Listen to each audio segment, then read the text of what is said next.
എടി എൻ്റെ ഒരു കമ്പനിക്കാരന് നിന്നെ ഭയങ്കര ഇഷ്ടമാണ്. ഓഹോ, ഭയങ്കര ഇഷ്ടം എന്ന് പറഞ്ഞാൽ ഫുൾ ടൈം അവൻ്റെ മനസ്സിൽ നീയാ, നിനക്കൊണ്ട് ചാവും. എന്നിട്ട് അവനിങ്ങനെ നീയായിട്ട് ചെറിയ ചെറിയ ആഗ്രഹങ്ങൾ, നീ ഐസ്ക്രീം കഴിക്കണം, ഐസ്ക്രീം ഒക്കെ മേടിച്ചു തരും അല്ലേ? നീയായിട്ട് സിനിമയ്ക്ക് പോകണം, ടിക്കറ്റ് മേടിച്ചു തരുമോ? അവൻ ഇടയ്ക്കിടയ്ക്കൊക്കെ ടിക്കറ്റ് എടുക്കുന്നതിനെ ഇടയ്ക്കിടയ്ക്ക്. കണ്ണിങ്ങനെ നോക്കിയിരിക്കുക. നല്ല കണ്ണല്ലേ? ആ, അപ്പോൾ ഇത്രയൊക്കെ ഇഷ്ടമുള്ള ഒരാളോട് എന്ത് പറഞ്ഞെന്ന് പറയണം. അവൻ ചോദിച്ചു, അതുകൊണ്ട് ചോദിക്കുക.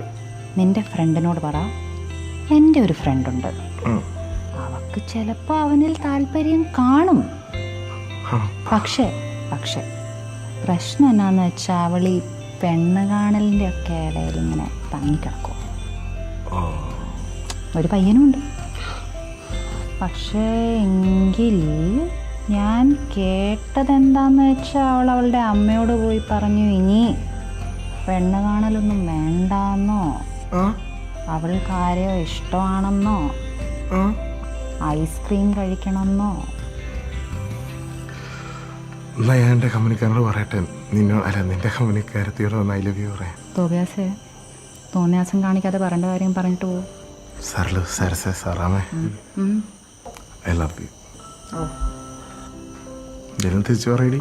നോ പറഞ്ഞാൽ താങ്ങാൻ പറ്റുമോ? സത്യം പറയട്ടെ, താങ്ങാൻ പറ്റത്തില്ല. എന്നാൽ പിന്നെ ഐ ലവ് യു ടു.